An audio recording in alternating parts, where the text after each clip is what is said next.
Adab, welcome to Decolonial Islamic Spiritualities. I'm Nauman Naqvi. I'm an associate professor in the Department of Comparative Humanities here at Habib University.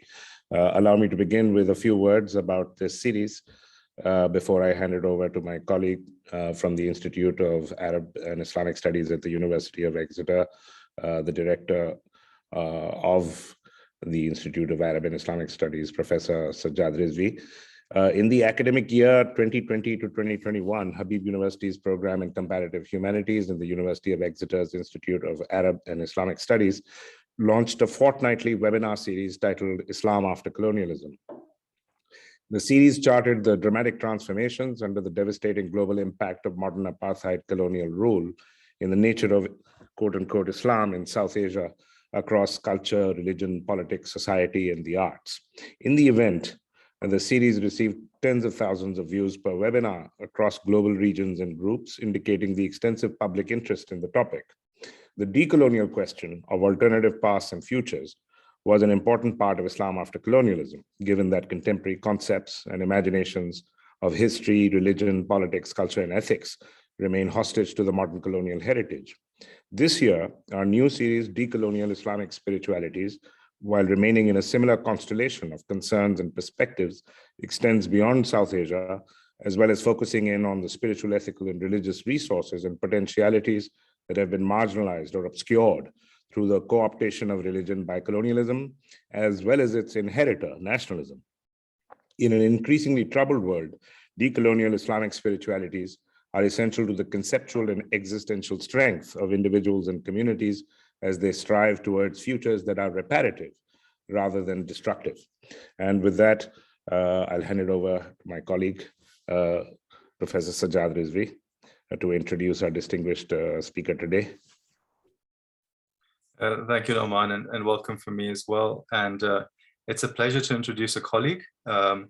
Raha Rafii, who is a postdoctoral research fellow at Exeter in our department at the Institute. She's very much a specialist on Islamic law, and she received her doctorate from the University of Pennsylvania.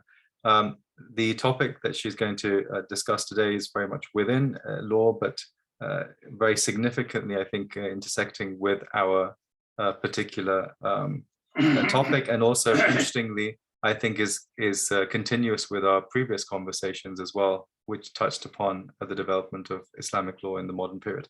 The title of her presentation is Non-normative Bodies and Reading Fiqh with Sensitivity. So without any further delay from me, please, over to you, Raha. Thank you very much. Thanks to Drs. Rizvi and Naqvi for this very kind invitation and this opportunity to have what I hope is a very interesting and fruitful discussion. So as Dr. Rizvi just mentioned, I'm going to be talking about non-normative bodies and reading fiqh with sensitivity. But before I do that, I'd like to kind of establish the parameters of what I want to talk about, precisely because fiqh itself is such a wide-ranging term. So by fiqh, I really mean pre-modern fiqh, jurisprudence that's textual, text-based jurisprudence. And also, I will be limiting my remarks to the context of the Western academic university or just academic arena, precisely because in that particular context, fiqh is very much an academic subject and does not overlap with the predominant, any part of the predominant legal system. So for example, talking about teaching, studying, discussing fiqh in Europe, in the United States, in Canada, whereas this is a very different set of dynamics from talking about it within, for example, Iran, where it actually has very specific relationship to the predominant legal system. So very much sort of this almost siloed way of approaching fiqh, very academic. And in that sense, I want to kind of think about what it means, or what would it mean if and when we took seriously the concept of positionality when talking about and discussing fiqh. And this really occurs on two different levels. So the first level would be regarding the pre-modern Muslim jurists themselves who produced fiqh, who produce this body of jurisprudence, and their discourses, their particular ways of discussing the people they made legal rules about or put into legal categories. So that's one level. And then the second level is actually taking under kind of an awareness of our own positionality as modern scholars, discussing and teaching these jurists, and really thinking about how we might as scholars be, how much we are reproducing the jurist's own discourse, and whether that is always appropriate. And it can be very tempting to kind of just do this without thinking about it, precisely because as much as these pre-modern jurists are separated from us in terms of period and time, as well as culture and language, they are very much legible to us and even familiar to us, precisely because they are highly educated, literate scholars who produce written work, and very much in the same kind of job that, you know, scholars in academia are. So in a sense, this is really about knowledge production on two levels, both the jurists themselves and how they produce knowledge, and then how we as modern scholars produce knowledge about these jurists and what they talk about, as well as the people they talk about. So when we talk about positionality, we are talking about normativity. And when we talk about normativity, by extension, we have to talk about the non-normative body. So the normative body is the most privileged category of person, and within this context of fiqh, that would be Muslim, male, adult, free, and this also includes urban-based, being in an urban environment, and non-disabled. And jurists, largely reflect these categories. So in many respects, what they're doing is creating a legal discourse that reflects themselves as Muslim, male, adult, and predominantly free and non-disabled. And fiqh itself, within a pre-modern historical context, in terms of being taught as a subject, and this is within the circles of the pre-modern jurists themselves, it was taught by male scholars and to a certain extent female scholars as well, and faqihat. But in terms of being produced as a body of textual work, it is gendered in the sense that it is completely produced entirely by male scholars. So in that respect, the discourse that is within the text is very much reflective of the jurists themselves, their worldview, as informed by their own positionality, in a way that's really talking about their identities and how they move through the world and how they believe social hierarchies should be structured as a result. So of course, this affects the way that these pre-modern jurists talk about anyone who diverges from the normative fiqh body of male, Muslim, adult, free, urban-based, non-disabled. And a way of thinking about this, of what is a non-normative body, the easiest, most simple way is to think of it in terms of opposites, but we'll also see that that will actually be quite insufficient in understanding how fiqh works. So in terms of, if we talk about normativity and non-normativity, when we say male, we will think of female, but that also will include intersex people in what is not considered a normative male body. So already the concept of just merely being opposites is not sufficient to really understand this category, or even male and female. It really is about deviating from a specific category and not just merely being its opposite. And this also includes the category of Muslim, in which the term non-Muslim itself sounds like a very clear opposite, but there's actually there's a long history of hierarchies within this, in which the various non-Muslim groups are not equal in relationship to each other, or even to a Muslim body. And then of course, with adult, the opposite would be child, but we also have a category of prepubescent, and that will actually become more complicated if we're talking about a prepubescent male versus a prepubescent female in certain concepts and categories. And then of course, free, the opposite would be enslaved, but this is not a single category in Islamic law. There's many levels of unfreedom. So it really isn't just a single category. Urban-based, that can be rural, but also Bedouin, and of course, including anything that is not involving a city. And then non-disabled, including the category of disability, but here we also see how our own categories can fail us, because disability is not a coherent category. As much as we can identify certain things as falling under the rubric of disability, it doesn't occur in any specific place. So it really is whatever is considered, or whoever is considered having a non-disabled body, even though that is a very clear concept, a disabled body is actually quite diverse in what that could look like. And of course, these categories also become very nuanced and complicated, because they don't necessarily, in terms of non-normativity, already precisely because they're so much more diverse and diffuse than the normative body, they also occur, as well as the normative body these different levels can occur in combinations with each other, and then create even more sort of complicated categories. And even the concept, there's been great work by Marianne Katz, and I know Sadia Yaqub is doing great work on this, but the concept of woman itself is not a coherent legal category in Islamic law. If anything, it's actually typologies of women, right? It's either free women, various levels of enslaved women, and then even we can add a third category of women who actually go out in public at certain times. So even this idea of there is no really fixed idea of a non-normative body, but rather there are typologies. And it's very diffuse in that sense. And if anything, you can see how that encompasses a much wider variety than various parts of the non-normative body. But regardless, this idea of normativity, precisely in the categories that I gave you, male, Muslim, adult, free, urban-based, non-disabled, it's very powerful in the sense that anything that's unmarked in a legal text will automatically be assumed to be the normative body unless otherwise indicated. And so, if it just says the Muslim, then that means the male Muslim. If it is talking about a free person, then that will be, again, the male body. So in that sense, it's very much sort of the centering concept from which everything else has to draw.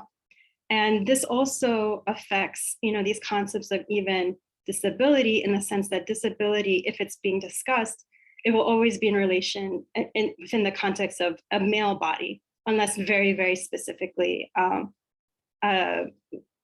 relating to a very specific aspect of women's physiology that relates to inheritance.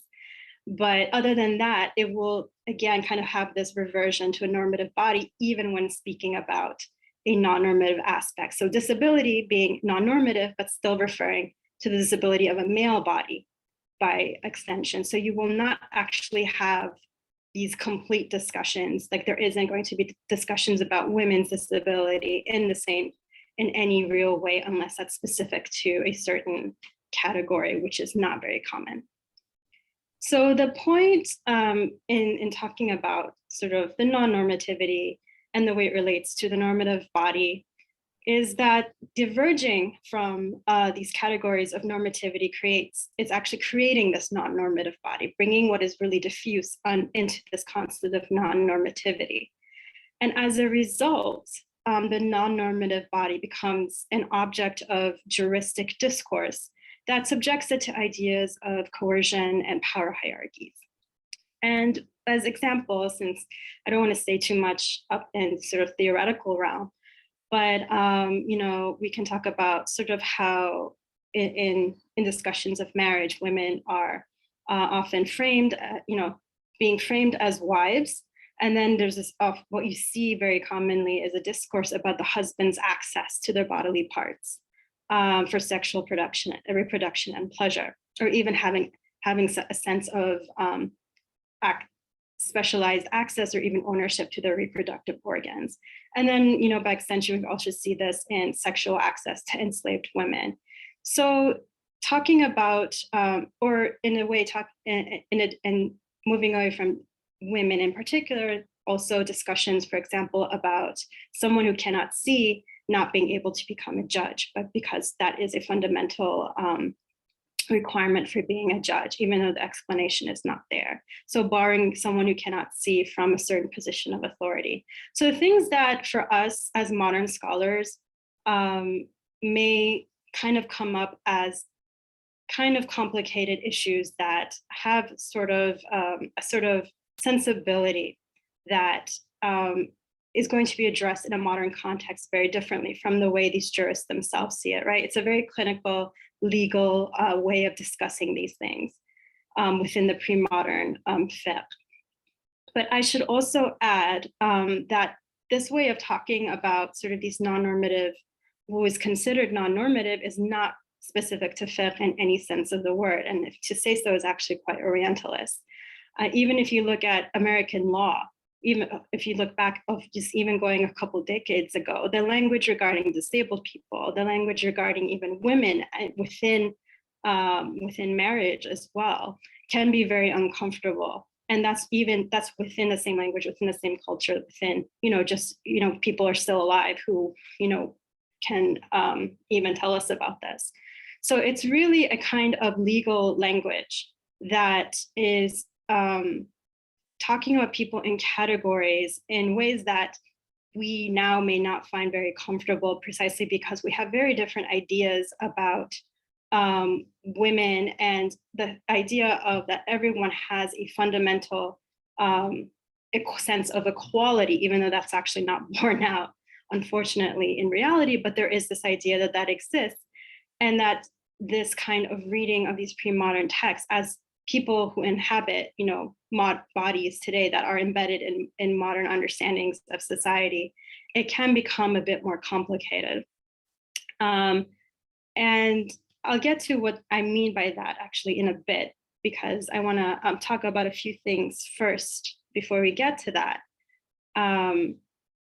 But mainly that it's not really, the idea here is not about interjecting our modern sensibilities into pre-modern fiqh, because that's not really, I don't think that's particularly a responsible thing to do, but understanding that this is about discussing and teaching about this pre-modern fiqh within a modern context. So these are two different dynamics. It's one thing to talk about pre-modern fiqh and take it at face value when doing an analysis, but it's another way when actually writing about it, teaching it with other people, that there are certain things that we need to take into account.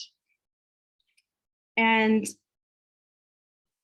in the last really, really great work has been done in the last few decades concerning studies of women in fiqh, and in particular where gender enslavement intersect. And of course, this comes out of gender studies in general, and this ability to use women as a lens of analysis in understanding certain, understanding their place in fiqh and the discourse about them. And in many ways, it is coming out of a discomfort of, there's a certain way of talking about women in fiqh, so what do we do with this? And a lot of it is coming from women scholars as well in this focus, precisely because I would say there is something about this positionality of having an identity in which there is a experience, a social experience that you have having engaged in society as a woman, that will make you look at, for example, the treatment or a discourse about certain categories of women in fiqh with a particular interest that is a bit more focused, perhaps, than someone who does not identify as a woman, precisely because that is something that speaks to you in a way, and that it creates a certain scholarly question. And as much as this kind of gender studies approach has been really producing really incredible work, at the same time, I would actually say that this idea of gender studies has really become conflated with women as really the legal subject within fiqh. And where, again, as I said earlier, fiqh itself is fundamentally gendered, and that should really be considered gender studies just by virtue of doing anything in fiqh. But actually with the acknowledgement, because already we have plenty of scholarship, in a Western academic knowledge production sense on fiqh, but to say that is to actually acknowledge that this is the sort of framework in which it arises, that, you know, this is actually very gendered work itself, is becoming much more self-aware and actually placing it more fully within this framework of gender studies. And I should also add, to say that about fiqh is not to say that it's not important, that it's not, that something that somehow has to be pushed aside or said, or, you know, erased in some way. It's absolutely not saying that. It's just talking about these particular ways of approaching fiqh, because really if we, you know, I think it's very easy to go on and on about fiqh as gendered and even patriarchal, right? Because that's actually what normativity is this hierarchy. But this cannot absolve us of approaching Western academics as gendered and patriarchal as well. And even if we look at, you know, this kind of scholarship, especially because this comes, a lot of it comes out of the Orientalist tradition, which was heavily, I mean, even just scholarship on Islamic studies was heavily male really until a few decades ago. And even if you look at the genealogies of scholars today and who they were trained by, if you just go back one or two doctoral advisors, you'll see that it becomes overwhelmingly male as well. So really not saying that fiqh is in any particular way special in being gendered, but acknowledging that it is, but also acknowledging that this is also the environment in which we are functioning now in many respects. And again, like coming out of this tradition of Oriental studies, which is mostly of Islamic studies, but also has a very special, I think, focus on Islamic law and fiqh in particular, really fixated on this idea of close readings of jurisprudence, and really coming out into this framework of philology, right? Of going straight to the text, no real historical contextualization, really prioritizing text as knowledge production and it being if sufficient to be able to say things about a historical period and even a culture. And of course, this tends to do things like conflate jurisprudence with, fiqh with law, which is a much broader concept, which can engage a much wider variety of people, including people who do not actually, who are not involved in the production of jurisprudence, but are involved in courts, are involved in negotiation through petitions and various things that we can actually put under the rubric of law. Of course, not everyone doesn't teach fiqh or teach about fiqh in this sort of philological way. There's actually, people who kind of have a gender studies approach, have a very much more historical contextualization to it. Religious studies has a particular way of approaching it. But in the last 5 years, there has, I would say there's definitely been a recent backlash against these critiques of Orientalist approaches to Islamic studies, and which includes fiqh. And they often argue that the Orientalist philological approach is the most rigorous and therefore really the only real scholarly engagement with fiqh. And of course, that means putting a text in front of you. In terms of discussion and study and teaching, it's this kind of like putting a text in front of you, reading a line, translating it, and then discussing it with other people, discussing an element for clarification of meaning. And this can create an environment for sort of very dry and clinical readings of what can be very heavy subjects. And I would say this is precisely because this process was undertaken by male scholars in a Western university context, and albeit non-Muslim, but enjoying the same privilege as pre-modern jurists by virtue of inhabiting the normative bodies of their societies. So just as these male scholars, mostly white male scholars in a Western context, inhabited the highest ranking social status of their own society, very much parallel to the pre-modern jurists. And so have a very similar type of positionality to reading these texts, even though they are very much separated by, geography, time, and to a much lesser extent, but not language as much, precisely because this Orientalist tradition emphasizes the primary source language of Arabic as sort of the way into Islamic studies and fiqh in particular. And as a result, I think as a result of this kind of positionality in which they are the privileged, members of their society, even Western scholars, particularly male ones, will not react to the heavy aspects of juristic discourse the way, for example, a woman might, a way a person descended from enslaved people might, the way a disabled person might, or someone who has a combination of these identities. And this is regarding perhaps a legal discourse about, either a wife's roles and duties in a marriage, or, labor coercion of an enslaved person, or the things that a disabled person is barred from.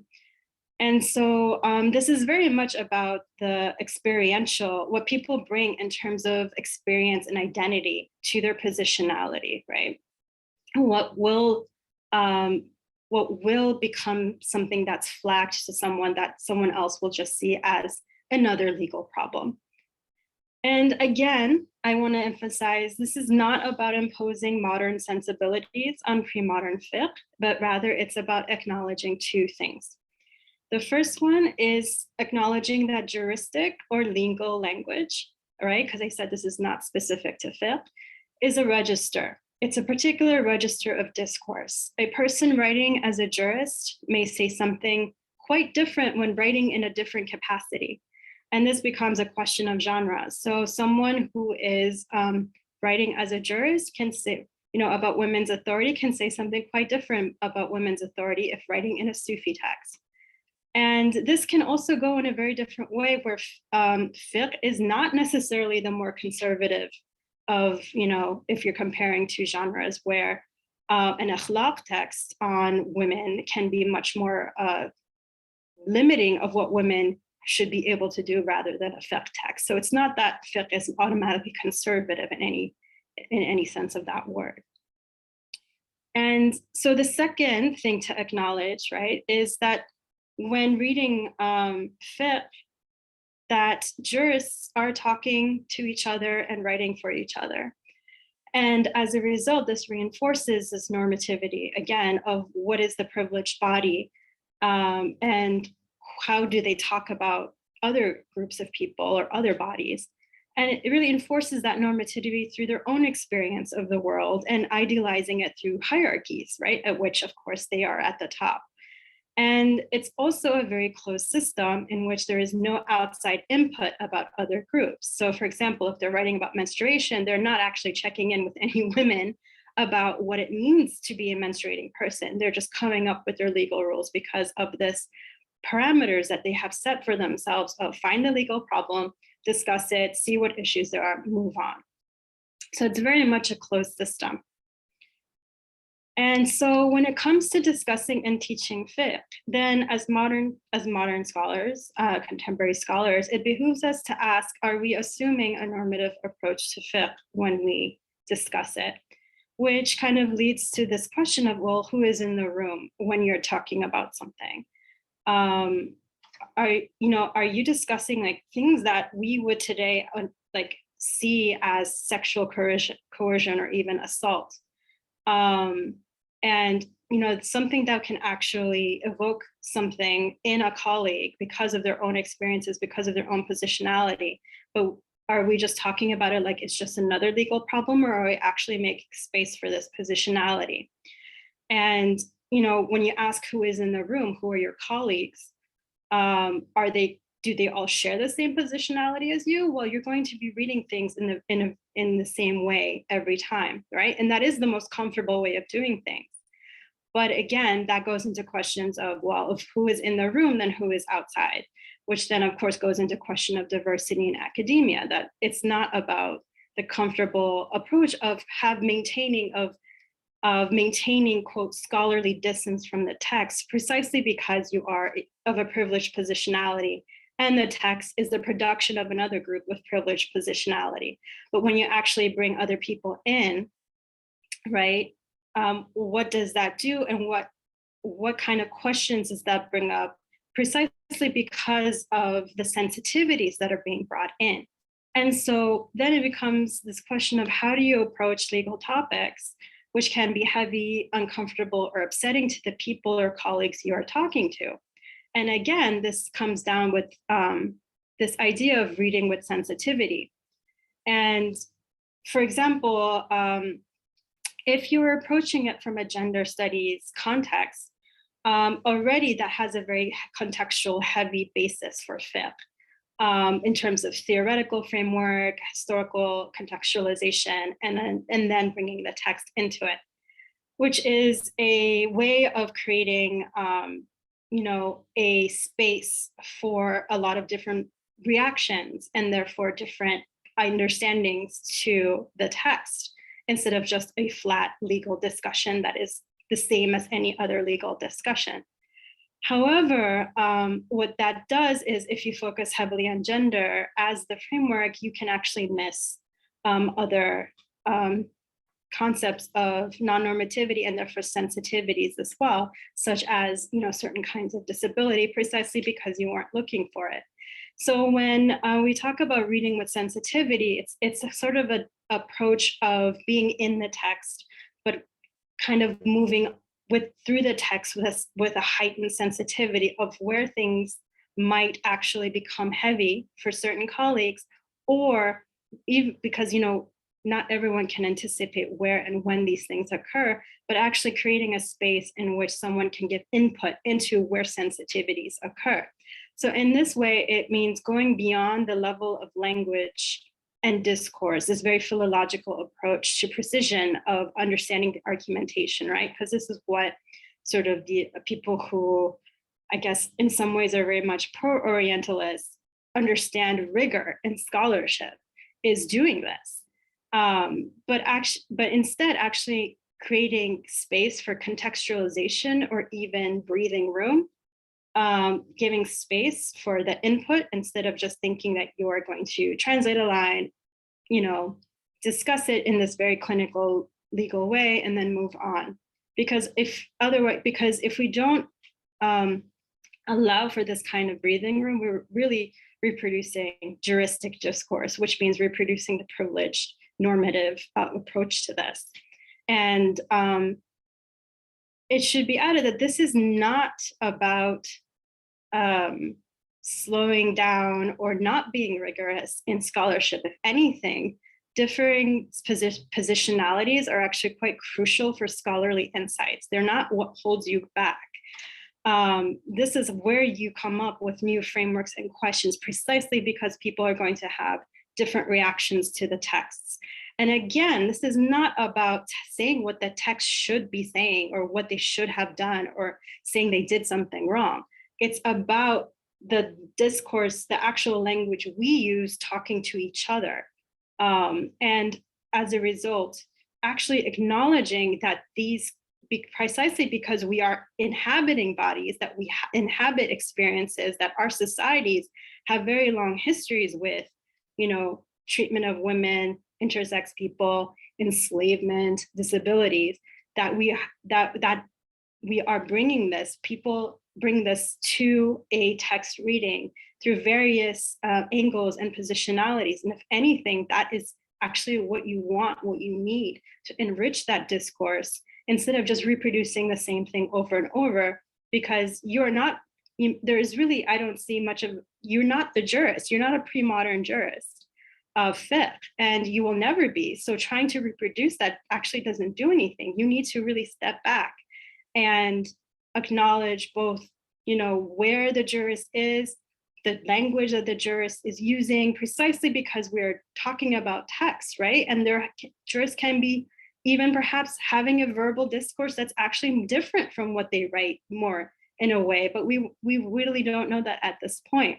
But we are talking to each other, we are discussing these. And if we want to acknowledge that we're not just going to reproduce an academic setting, which is again, just male scholarship, then this is really a way to enrich that scholarship, and not something you should just feel like you should be doing, but that you actually want to do for better scholarship. And I'll leave it at that for more discussion. Thank you. Thank you so much for that fascinating talk. So I don't know if you happen to see this session in this series week before last with Professor Sohera Siddiqui, which was also about Islamic law and the transformation of Islamic law. But, well, in her case, the transformation of Islamic law between the pre-modern and the modern period. So between these talks, the question, Professor Sohera's point was primarily that, well,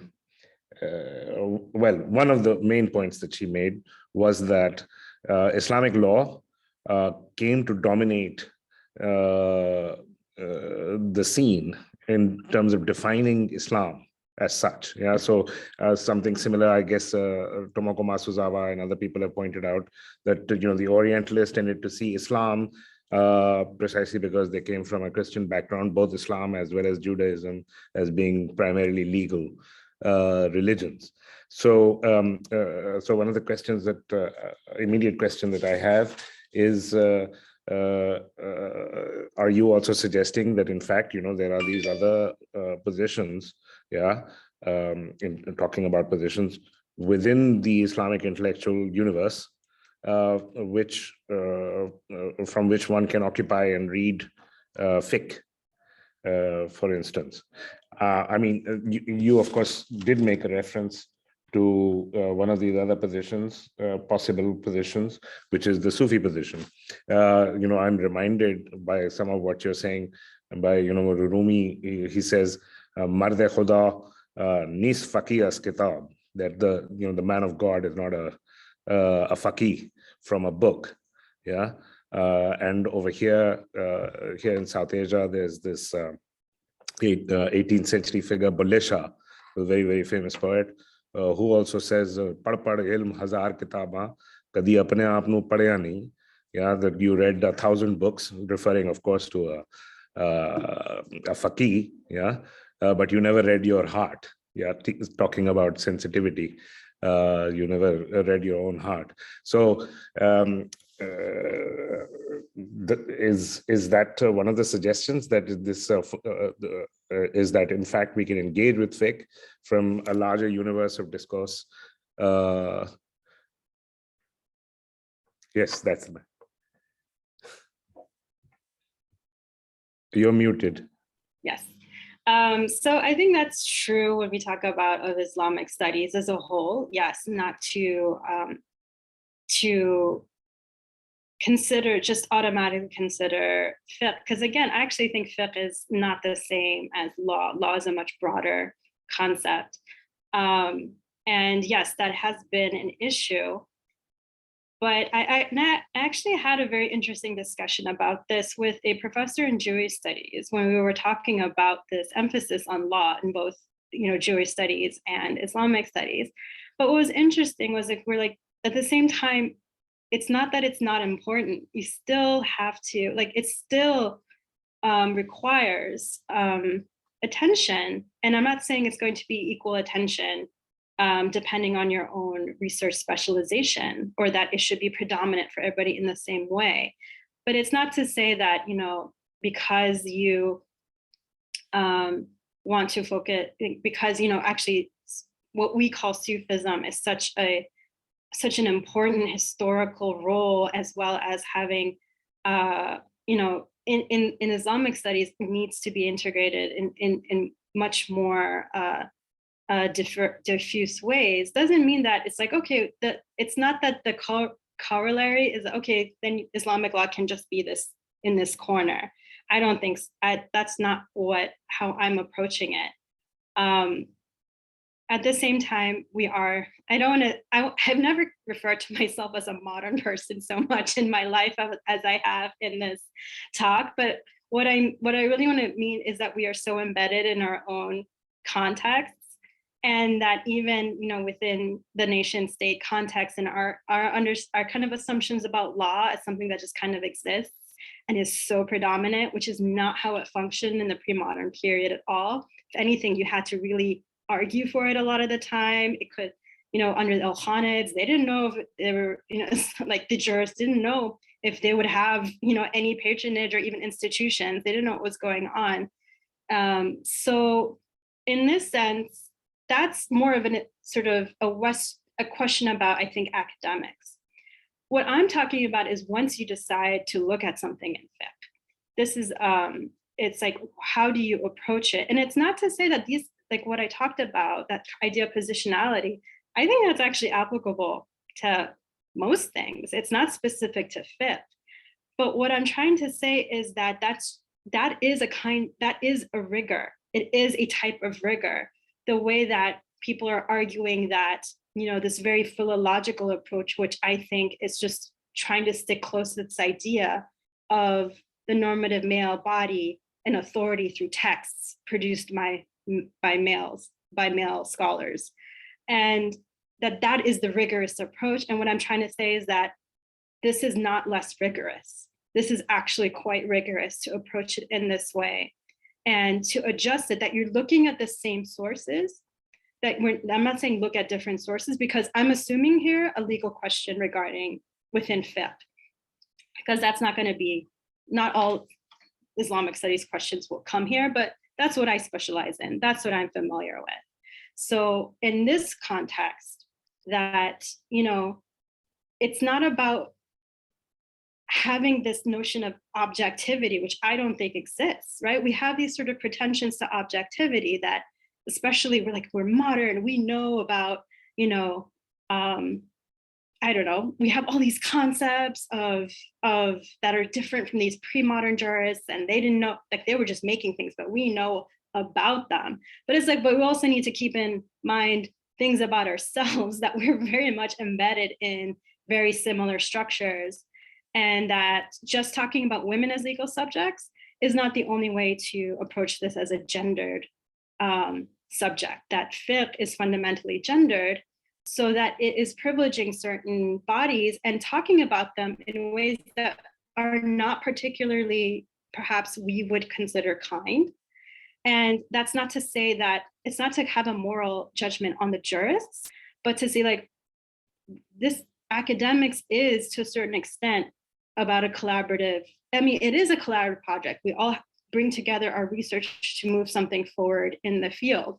And if we're going to talk about jurisprudence, then we need to be respectful of both like the actual diversity. If we're going to acknowledge that diversity is something that you want in academics, which I think is very clear, then you have to actually take that in. So it's not just about having different people in a room, but actually different epistemologies, like how they see these things, how they relate to that, and actually seeing that as a new way of seeing these texts and approaching them with new questions, because we already do that. But right now it's really heavily about women, I think, for the most part, and enslavement, which is great. There needs to be a lot of work done in that area, and a lot of great work has been done. But there's also a lot of other areas that perhaps we have not seen, precisely because we don't have those identities, right? Like, I don't know of anyone identifying necessarily as a disabled scholar of Islamic studies writing about something that relates to disability studies. It's still a very nascent field in general, let alone in an Islamic context. But it should be but it's precisely because of who academia tends to shut out, right? It's not kind to people with disabilities. It's actually not very kind to women who are not white as well. So it's really about thinking about this, not just about your text, but also your structural issues as well. That it's not just saying like, oh, this is patriarchal, this makes me like feel bad, but it's like, no, we all exist in patriarchal structures. We still do. And you can't just point to the text, be like, that's patriarchal, and not look at yourself and your surroundings and think more hard about what that means, if that's going to be your critique you have. I don't know if, sometimes I think that because of the kind of dominance that legal discourse and the kind of legalistic approach to Islam, which, Shahab Ahmed also has written about quite a bit. Again, this is not exactly what you're saying, but it seems to me that a lot of people, scholars in particular, might also feel intimidated by the fact that if they, people in the past might have had much more confidence. In fact, I think a lot of people, for instance, in Pakistan, there are all these discourses in certainly, in the rural spaces, in which people are mocking, faqirs and, they're the butt of jokes all the time, fuqaha. But strangely enough, it might be that people in the academy are more intimidated by the law than people in spaces outside these spaces. I can't speak to specifically what you mentioned, but when earlier you mentioned poetry, for example, and I know like Saadi also, makes a derogatory remark about muftis. And so, I think we have to be careful because poetry itself is very wide ranging, and the tones and sort of like people are patronized by specific people, and, they're speaking to certain audiences. So again, that has to be contextualized to certain ways and not just be like, nobody respected these fuqaha, because we have multiple levels. We have the high ranking, famous jurists, Mawardi, Shafi'i, like, these there's just so many. Those are the first two off the top of my head. And, but they were also like, Mawardi was also like an ambassador. He was also, involved heavily in teaching and in the institutions. So he was also embedded in just the upper echelons of power as well. So that's going to be very different from, the faqih who maybe kind of is able to did the furu, but didn't quite get to usul. And, he's just trying to get his bread and butter, like how he's not really the high ranking kind. And maybe that is what people are talking about, but that's actually more reflective about, I think, certain poets and sort of the people who say these remarks rather than actually being facts about the fuqaha themselves. And of course, people who are faqihs they can be other things as well, right? There can also be merchants at the same time. They can also be, like I said, perhaps at court, like high-ranking viziers. So it's not a jurist itself. It's actually a very flat identity. We think like this is their entire thing, but it's not. These are very fully fleshed people. They may also be Sufis. They may also be, well-regarded teachers, or they just may be this merchant that everybody hates. It can be a lot of things, and it really depends. So, yeah. Okay, thank you, Sajjad. Yeah, I was just going to kind of comment to follow on that it's the classic thing that people talk about widespread anti-clericalism, but often they don't remember that clerics themselves are the most anti-clerical. So, those who are criticizing fuqaha quite often are fuqaha themselves. And that's very common. You get that with philosophers, you get that with Sufis, etc., as well. I guess my one question I wanted to ask was, my impression's always been that when you look at the sort of fiqh manuals, they're talking about very specific kinds of issues. They're not necessarily, maybe I'm wrong, but I assume they're not necessarily just talking about hypotheticals. And if you're talking about very specific issues, it surely should be much easier to engage in the sort of intersectional, sensitive reading that you're suggesting. Because it's in the hypothetical that you'd get much more of the reinforcement of normative positions and frameworks than with very specific questions which may arise out of a real world situation. And could you maybe give us an example of that? I actually don't know if you can make that distinction.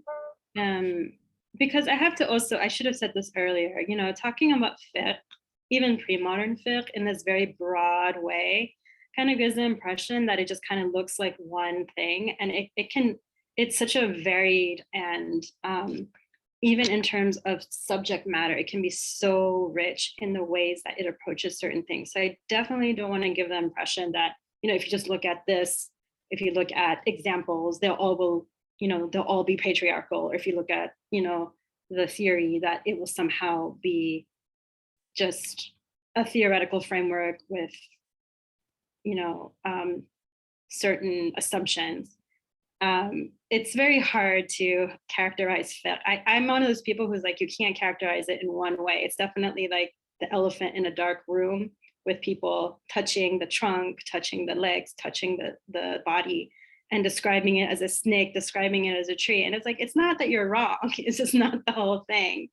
But so how I approach this is that this is just, it comes up enough, and especially in teaching and training in a Western academic context, to be of note. But in terms, I mean, it definitely comes up in the actual examples, as you said. Like, for example, when you talk about, you know, those which your right hands possess, and talking about, you know, the fact that you have the right to have intercourse with your enslaved person, this woman, right? I mean, already that kind of gives a sort of sensitivity about these ideas of consent and sexual coercion.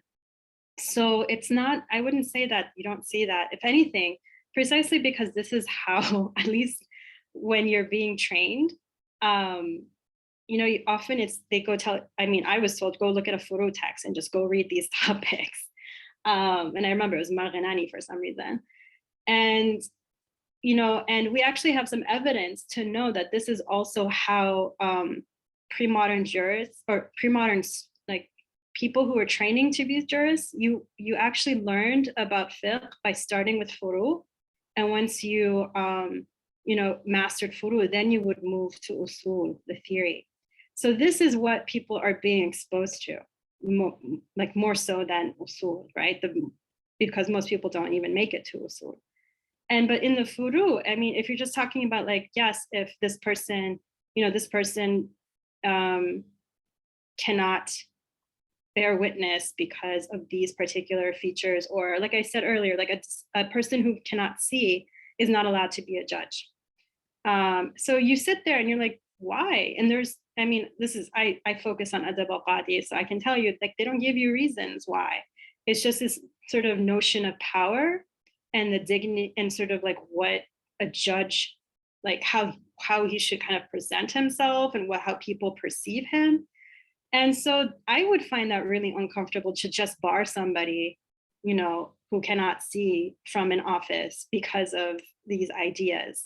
So it's really on that level. It's really, I mean, and you can just, you know, it comes up quite regularly in the examples. And in the usul, I mean, that's a much more complicated question, because it's more about the presumptive ideas of gender hierarchy, but then when you actually see it applied, that really brings it home about notions of bodily autonomy, of who has rights to your labor, who has rights to your body.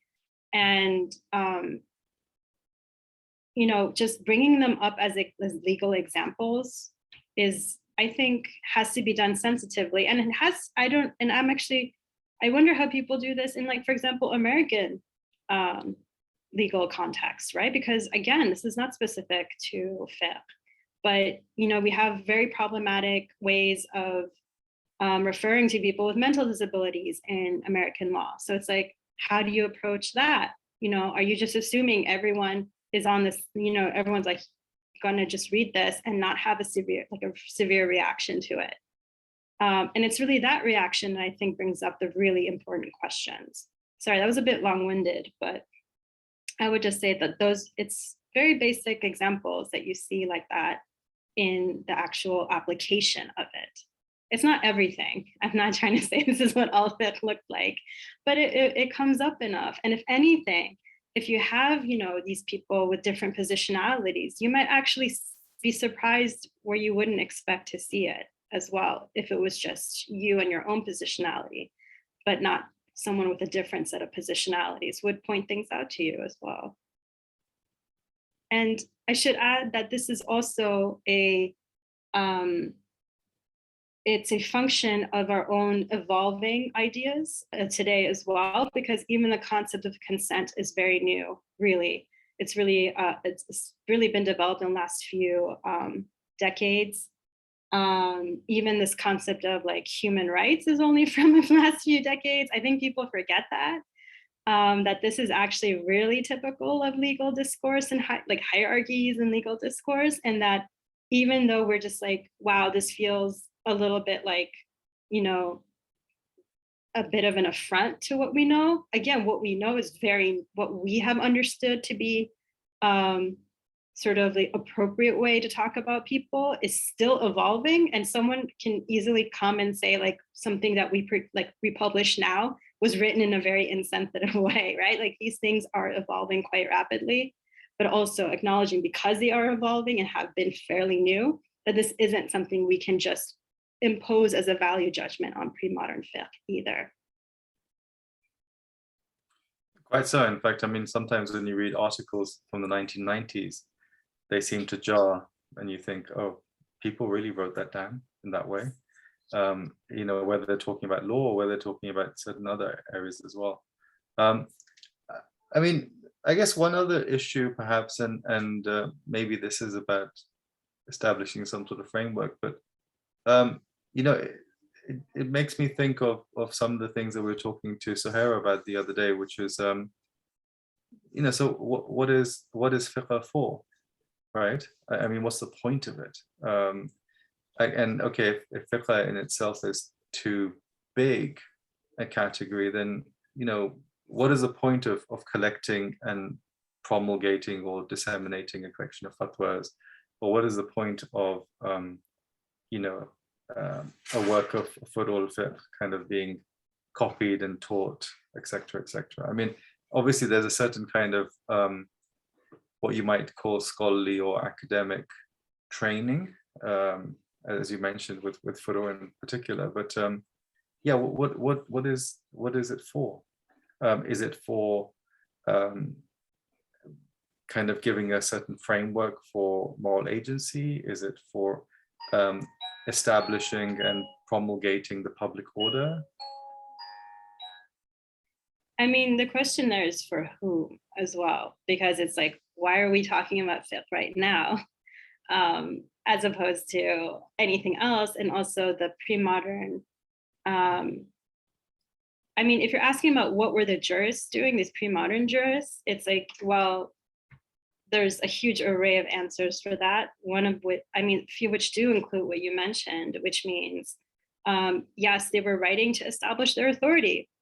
Very similar to, I don't want to say this is the system they had, but very similar to writing a dissertation and then being acknowledged as someone who is, a specialist in this field and has a particular authority as a result. It's like you are producing these things, and it's not through institutions, it's actually by being acknowledged by other scholars as a scholar. And yes, that is a part of it. Yes, jurists do take seriously this idea that they're here to interpret, the law on how to be a proper Muslim. I would say that is a very serious endeavor that's being undertaken as well. They are also trying to put constraints through, because it's not a theoretical endeavor, but it's also something that they envision as a legal system in place with coercive power. So, something that puts parameters on, certain groups, because there's a specific idea of social hierarchy. But again, jurists are a small cog in a much broader phenomenon in which I don't even know if any of us can really sense it in its both in its broadness as well as in its minutiae. Why we talk about it is a different question. And of course, that comes out of this whole, of course, empire and identity building and post-nation state, if anything, identity building outside of a state framework. So it takes on, talking about fiqh and centering fiqh, and this actually comes into a good question of why do we center fiqh so much? It's precisely because it's so familiar to us as a concept. To someone in a Western academic context, it's like, I know what a law is. I know the concept of law, this legal system. I get that. And as a structure, as something that is there to kind of, it's not a one-to-one correlation of just like manual, obviously, but it does give people a sense of, because law is fundamentally conservative in order to be stable. And so it also gives people, especially I think Muslims outside of a Muslim majority society, the sense of here's something solid and recognizable to other Muslims and everyone else as something fundamentally Muslim. And by participating in this, I actually get to know more about Muslimness in some way, which Shahab Ahmed would not like at all, but is something I think that is a phenomenon, precisely because it has this recognized authority, both by Muslims and non-Muslims. Whether that, I think the argument here is like, is that overweening? And I don't think I really have the right to say that right now, because it really depends on communities' understandings of themselves and their needs. And this goes into even, I don't know if you remember the Pew poll on polling all these Muslim majority communities in the world on whether they should have, it was multiple things, but whether Sharia should be the law of the land was one of the questions, which is a horrible question. I was so angry because I was like, that's going to mean something completely different from someone in Afghanistan, from someone in Sudan, from someone in South Africa. You can't, people relating to that question is going to be so contingent on their own histories and their own understandings of themselves and their places in the world as Muslims. So that's more of a modern question in which we kind of bring this in, even this idea of fiqh, pre-modern fiqh, it's still filtered through these processes, which is why I think really taking to account Oriental studies as a big reason for this as well, not only because of, Orientalists being colonialist administrators themselves actively identifying as fiqh as something that can be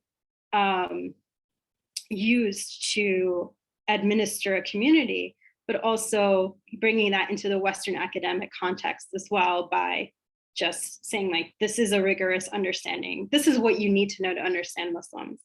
So it's kind of, you have to walk that tightrope of this can't be the understanding of what Muslims and Islam is, but it's also you shouldn't just throw it out. It's still important in some sense, and we still are kind of negotiating what that means.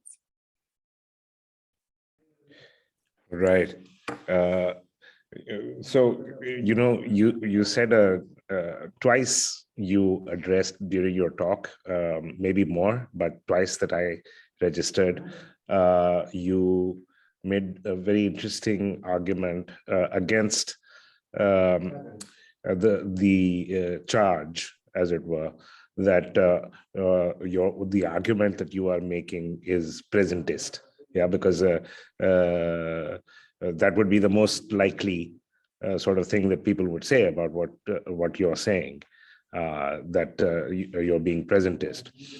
Now, because it seems to me that you're making a new argument, maybe that's the reason that I'm still not able to fully grasp it. And I know also for some of the viewers, including my students, if you could rehearse that once again. So I have a couple of questions in this regard. If you could rehearse once again why is what you're saying not presentist, and secondly, the decolonial aspect of it. So how is what you're saying fit into this decolonial framework? Okay, thank you. So the concept of presentism is when you actually impose when you're in your presentation of your argument, right? When you're about to write an article or something like that, what you're doing is you say that essentially what you're saying that the jurists, these jurists are doing things the wrong way. And there's a better way of doing this and they should have done that. So that's what I understand of presentism. I don't do that in my own work. I'm very much a stick to your observations type of person. So it's not about inserting into your observations of the text. What it is, it's about contextualizing it. And what that means is not saying that, this bothered me. I'm going to write that this bothered me. And well, actually, let me take that back. There is, I think, something very important about acknowledging the fact that no one is objective and how you came to your questions. Because ultimately, if you're writing an argument, there's a question that you're answering or that you're presenting. And what I'm saying is that this kind of sensitivity is what kind of brings up the questions. It's not about saying these jurists did this wrong or right. It's about that, I find this difficult. And I would be surprised if there was anyone who never found anything difficult in a legal text. It's not that you're just never going to find anything. But it's about what is it that made you pause? And why, and what would make you focus on that particular thing? And it's actually being honest, I think, more than anything, because you're always choosing to focus on a particular type of legal question or theoretical framework in fiqh. You only have limited time in you're making choices. And it's not that like this just automatically is a more interesting point. No, you decided that was more interesting. So if you're talking about ijtihad versus taqlid in a text, that's because there's something going on outside that made you choose this. It's not that there's 100 other things you could have chosen. So for example, and to choose, and I mean, we have these writings on gender in fiqh. And I mean, a lot of it is also, I mean, I'm sure if there are accusations of presentism, because I've seen work that is not presentist on it, and it's really about focus, like what made you focus on this? And then you apply the same rigor that you have in any other thing, which is find the argument, see what is informing it, and come to your conclusions. But this is, for example, this is the reason why we don't have a lot of things on disability in Islamic studies, is because no one has really brought that up as a question. I mean, there is, Christina Richardson has actually written a book on this, but in fiqh, it's still a very open question. So coming with sensitivity to this would actually mean focusing on things that perhaps people just hadn't thought were of note, precisely because it's not important to them. But if you have a person with a different positionality being like, well, I relate to this because I also have, like, for various reasons, then that actually affects your choice of topic. And then you have a much more wider array of understanding, because now we have a question of, okay, the jurists didn't have a single concept of disability. What are the hierarchies of disability? Because there is a hierarchy as well. And that's what I'm saying this will bring you to. It will bring you to interesting questions. If it is something, and it can, and I'm like, what is the problem with kind of being confused or even taken aback by something? If anything, that's a real engagement with the text. And then it's really asking about, okay, how much of its stuff is me bringing to this? How much is in the text? How much can I actually learn about? And then it would actually help you pursue being like, what don't we actually know yet about the historical context to answer this question? And it'll lead you to new avenues. That's what I'm saying is really about the questions that it will bring up. And of course, let me say this, there are certain arenas in which presentism is acceptable and perhaps appropriate. I'm not saying that it's in an academic sense, but there are people can relate to fiqh in any way they want. Like you can't police how people relate to fiqh. And if someone wants to engage in such a close way to even have a presentist approach to that, that's actually their right. But within an academic context, we don't have to actually, it's not presentist. It's because what's helping us do is come up with the questions. And this is, I think, this is a pretty like well-established concept, that the more diversity of epistemologies that you have, the more interesting way, you'll have different ways of understanding and looking for things. So that's sort of where I'm coming in with this.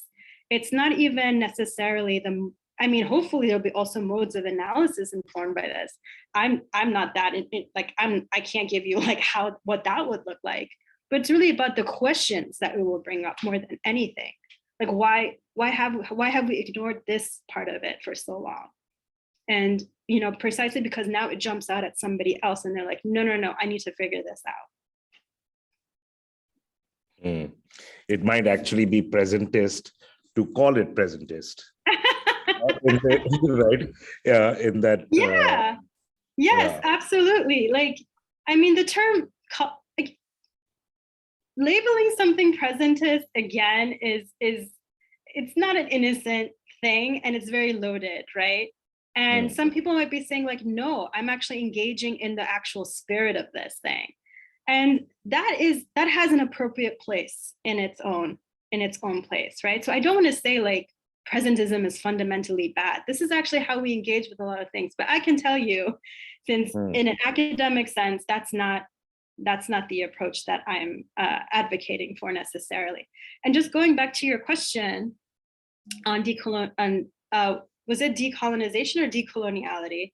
Because those are two different things. Yeah. So what's the decolonial takeaway from? Okay. Yeah. Thank you for that. So I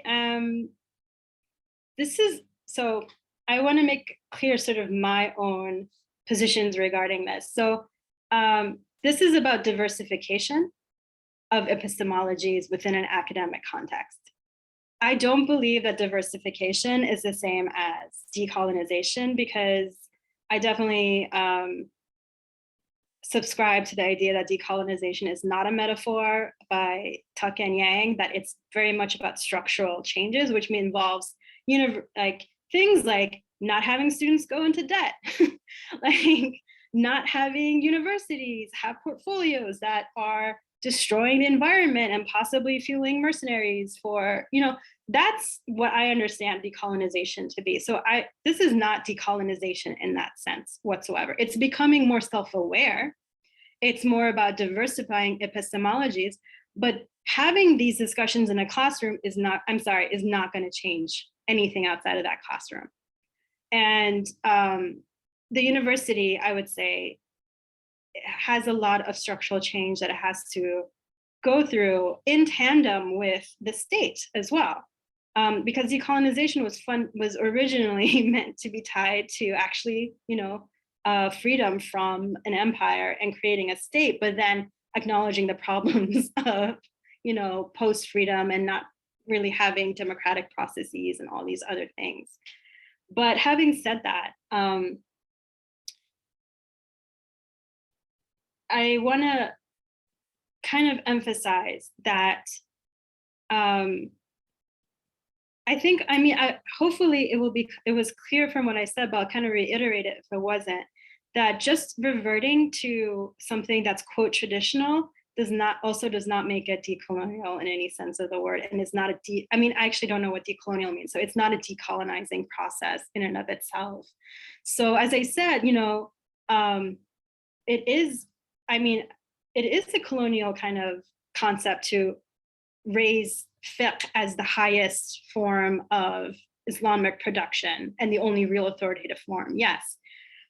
But also acknowledging that the university academics is also embedded in these very patriarchal structures, and that as much as, and again, this idea of like Muslim male scholars, even non-Muslim ones, kind of participate in that same reinforcement of knowledge production about people of non-normative like bodies, in the sense that these jurists did. So just reverting to that is not going to be decolonizing anything. And ultimately, what we need to do is organize. Like, you can talk all you want, but you have to organize. That's what decolonization is. But if part of your organizing has to be inclusion of people of different, again, what we would consider non-normative, because this normativity is kind of the thing that sticks every time, privileging certain people over others. And that can be a part of, actually should be a part of the decolonization process. But again, that's not going to be done, in my opinion, through discourse. It has to be done through actually taking their epistemologies seriously, which means taking their practices of organization and concepts of society seriously enough to organize something towards it.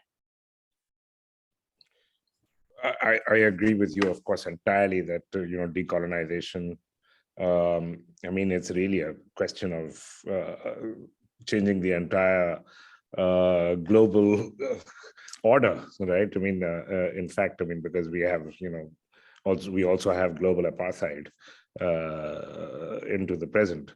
And, not that I'm terribly hopeful about what one is able to accomplish in the classroom, but it's not nothing either. And it's, part of many, many different things that are going on in the world. One of many, many different things that are going on in the world. And, I think of it as opening up possibilities at best, yeah. Or one of the things that helps in opening up possibilities, one might say. So, and I think diversification of epistemologies is essential to that task. Yeah. So I don't think of decolon. I mean, so the question is, what is traditional? One of the things that is traditional is precisely this plurality of epistemologies. Yeah. Mm-hmm.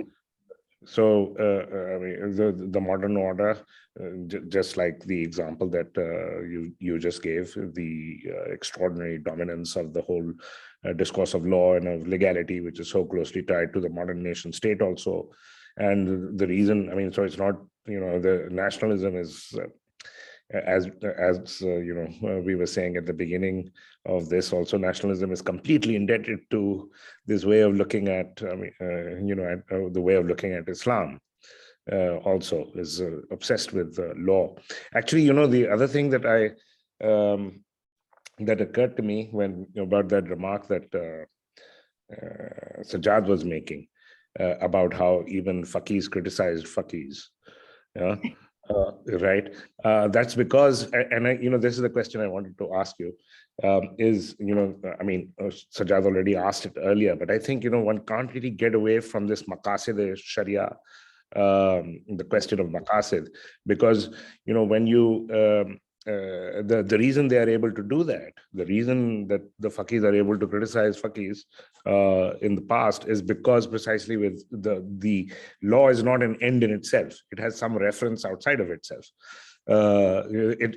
So law, for instance, you were saying that it's part of what's involved in trying to become a better Muslim. Yeah, for instance. But that part of becoming a better Muslim is not exhausted by following the law, or deciding what the law is and then applying it to oneself. So the project of self-formation or self-cultivation, law is one, obviously plays a part in it, but is not exhausted by it. Yeah.